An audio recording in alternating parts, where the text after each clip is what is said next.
Vincent, t'es confiant, on va retrouver notre Messi? Comment tu veux que je sois pas confiant? Tu crois pas qu'un mec qui est champion depuis qu'il est gamin, mentalement, va s'effondrer parce qu'il a eu un petit souci, qu'il a été blessé, parce que son père, bon, il y a eu des malversations, des trucs, on sait pas, tu vois, parce qu'il y a eu des soucis de justice. C'est pas que mentalement, c'est aussi physiquement. Non, mais physiquement, non. Physiquement, il va faire l'effort. Il n'a pas eu non plus un accident de bagnole. Ce que je veux dire, c'est que, voilà, il va. Je croyais que tu allais dire de ski.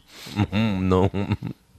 Non, bon, on aurait pu le dire, on peut aussi rigoler. Ouais, on aurait pu ne pas le dire aussi. Oui, donc, voilà. quand tu l'as pas dit, continue, voilà. Vincent. Donc, à partir de là, je suis confiant sur ce mec. Tu n'es pas champion par hasard. C'est pas un tournant dans sa carrière. C'est une blessure, comme tous les grands, tous les joueurs ont les problèmes judiciaires qu'a son père. Eh ben, ça peut arriver. Qu'est-ce que tu veux que je te dise?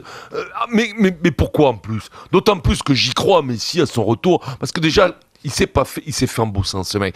Il a un talent inouï, mais vraiment, c'est un mec assez particulier. Souvent, les talentueux sont pas des bosseurs. Lui, c'est un talentueux, mais qui a énormément bossé parce que physiquement, c'était un grillon, quoi. Il arrivait avec 2 pattes de mouche, la tête à Bourville. Il a bossé. C'était un cure-dent, cure d'hormones et compagnie. Il a été obligé de s'y filer. Et puis, l'objectif, Pierrot, la Coupe du Monde avec l'Argentine. L'Argentine, ils peuvent gagner cette Coupe du Monde. Ils sont une équipe pour la gagner.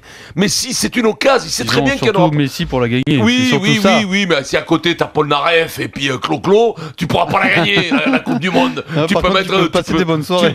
Tu peux passer bonnes soirées, mais tu pourras pas la gagner, la Coupe du Monde. Il y a une équipe. J'aurais préféré Topalov aussi. Topalov.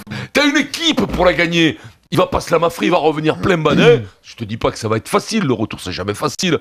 Tu chopes toujours des contractures, des machins, des ci, des là.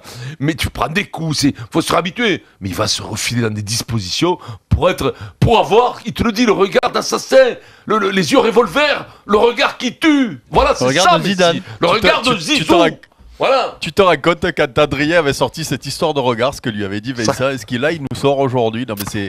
Alors je suis complètement pas d'accord avec toi. Pas sur le fait que Messi ne reviendra pas Messi. Pas sur le fait que Messi ne reviendra pas Messi. Messi c'est le meilleur joueur du monde. Il n'y a pas de raison qu'il ait les pieds carrés après 2 mois de blessure. Là où je suis pas d'accord avec toi, c'est quand tu dis c'est un mec qui s'est fait à force de travail. Non. Contrairement à Cristiano, c'est un vrai talentueux. D'ailleurs, tu sais, regarde-le Messi quand il joue souvent. Et Fred est plus là, dommage, mais il te le dirait. Mais souvent, il marche sur le terrain. Il joue quand il a le ballon. C'est une couleuvre, Messi. C'est un génie. Oui, voilà, c'est un génie. C'est-à-dire que c'est un mec qui a jamais bossé pour être un génie. C'est un génie. Il est génie. Et les génies, Vincent, je suis désolé. Il avait le physique du pêcheur du coin. Mais il a toujours le physique du pêcheur de coin. Il a la petite cabine avancée. Il a la petite cabine avancée devant. Il a pas les abdos. Il fait pas 5000 abdos par jour comme Cristiano. Mais non, c'est pas vrai ça. Je dis pas il a du talent, mais physiquement, c'est génie. Non, c'est pas du talent, c'est génie. C'est un génie pour moi, et les génies n'ont jamais fait d'effort. Et le jour où tu as un petit problème, alors quand il jouera, quand il sera sur le terrain, bien sûr que ce sera toujours Messi, bien sûr qu'il sera toujours aussi fort qu'avant. Moi, le souci que j'ai, c'est que c'est pas la première alerte qu'il a physique. Rappelle-toi l'an dernier, notamment quand le PSG rencontre le Barça, c'est là que ça a commencé. Il a son premier gros pépin physique, et ça il l'avait jamais connu. Ce mec-là faisait 60 matchs par an. Allô? Oui, on t'écoute. Écoute, Eric, on peut finir une phrase, les gens sont étonnés. Je te jure, mais non, mais le silence a été assourdissant. Alors, le gros qui écoute, c'était naze ce que t'as envoyé qu'on allait te couper. Mais non, on te laisse finir. Même si c'est non, le gros qui écoute, pour moi, c'est nouveau et ça m'a fait drôle. Voilà, tu m'as écouté, ça m'a fait drôle.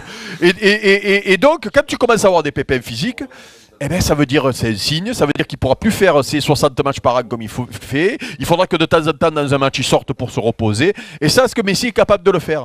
Voilà, c'est la question que je pose, parce qu'il aime trop le foot, parce qu'il a envie de battre tous les records des buts, il veut marquer 500 buts dans une saison, donc voilà. Et donc, c'est la seule question que je me pose. Et ensuite, comme tu dis, il va falloir peut-être qu'il bosse autrement.